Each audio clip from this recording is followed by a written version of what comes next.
Dia 15 de janeiro de 2024, o dia que o prêmio FIFA The Best acabou, morreu. Neste recorte, o Messi não foi o melhor do mundo, mas nem a pau. Ele não era nem entre os 10, ele não era nem entre os 11, ele não era para estar na lista.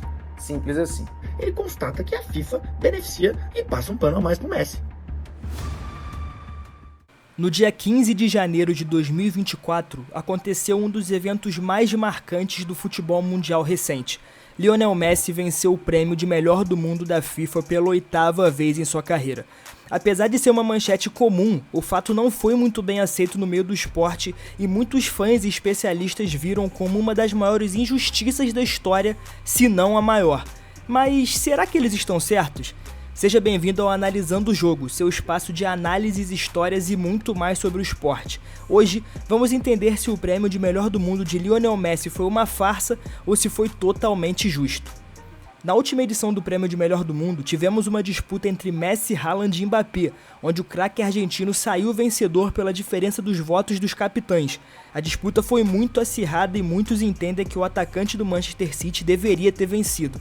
Bom, para analisar e dar a resposta final sobre isso, eu separei 3 critérios para definirmos quem realmente deveria ter sido o ganhador: números e estatísticas no período analisado, teste do olho e o impacto em seus respectivos times.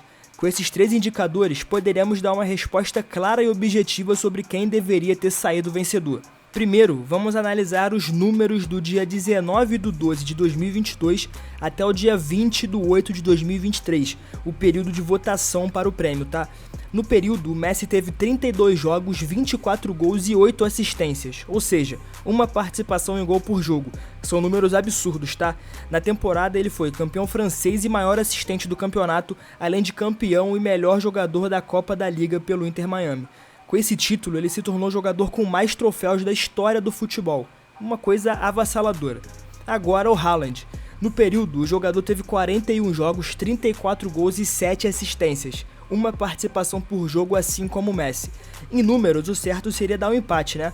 No entanto, existe uma diferença bem clara aqui. O Haaland fez isso atuando na liga mais difícil do mundo, a Premier League, e na Champions League. Por mais que o Messi estivesse na Europa, ele estava na França, uma liga mais fraca, e no PSG, que domina o cenário nacional com muita facilidade. E no time, ele nem estava sendo o principal jogador. Portanto, se analisarmos o contexto geral e não só os números, o Haaland vence com certa tranquilidade, tá? Então até agora, 1-0 pro norueguês. E agora então vamos pro teste do olho. Aqui a disputa fica chata. É claro que vai ser o Messi. Apesar do Haaland ter trucidado todos os recordes possíveis, que eu vou falar mais na frente, então já fica aí até o final do vídeo, o Messi é o jogador mais refinado na disputa, é o mais técnico. Dos vários gols que o Haaland fez, nós vamos lembrar de poucos, 1 ou 2 no máximo. Mas em relação ao Messi, todos lembram do primeiro gol pelo Inter Miami, por exemplo, de falta, que decidiu a sua estreia. Ou então dos passes geniais nos 2 clubes, seja na Europa com o PSG, ou então nos Estados Unidos com o Inter Miami, onde ele deixava os companheiros na cara do gol em todos os lances praticamente. Portanto, aqui não tem muita enrolação, tá? No teste do olho, vai dar Lionel Messi e a disputa fica 1-1. Por fim, o último e mais decisivo ponto na minha opinião, o impacto nos times. Os dois tiveram um impacto gigante nas suas 2 equipes, isso é inegável. A gente pode falar aqui que sem o Messi e sem o Haaland, nenhum dos 2 times chegaria até onde chegou, isso é claro. Mas vamos começar pelo Messi para entender melhor o impacto que ele teve no Inter Miami.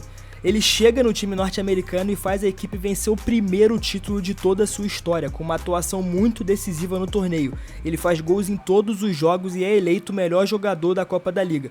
Foi esse título, inclusive, que transformou o Messi no jogador com mais títulos da história do futebol, assim como eu já havia falado, com 42 troféus, empatando com o Daniel Alves, que era o maior vencedor até então. Agora, o Haaland. O norueguês simplesmente trucidou a sua primeira temporada no Manchester City. O impacto foi imediato.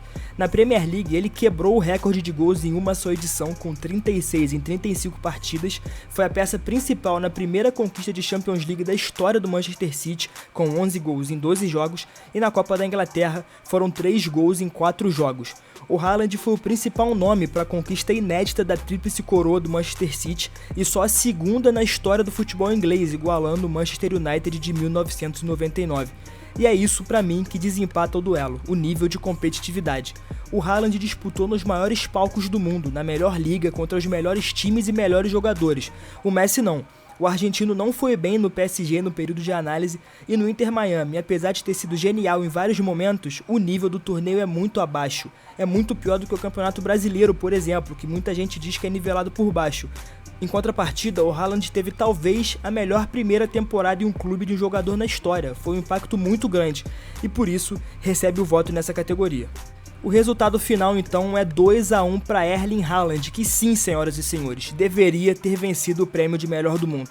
Apesar da história incrível do Messi nos Estados Unidos, não tem nem comparação. O argentino sequer deveria ter sido indicado e passou longe de ser o melhor do mundo no período. É triste que isso tenha acontecido porque isso tira de certa forma a credibilidade tanto da premiação quanto de Lionel Messi, que é um dos melhores jogadores da história e tem uma carreira irretocável. Mas em 2024 ele não merecia vencer esse prêmio de melhor do mundo se pegarmos o recorte analisado. Mas e aí, curtiu o conteúdo? Concorda? Acha que foi justo? Acha que não foi justo? Acha que deveria ser do Mbappé, do Rodri, do Vinícius Júnior? Deixa o seu comentário aí embaixo, já se inscreve, compartilha, deixa o like e ativa o sininho para receber todas as notificações do Analisando o Jogo, o seu canal de análises e histórias sobre o esporte. Até a próxima!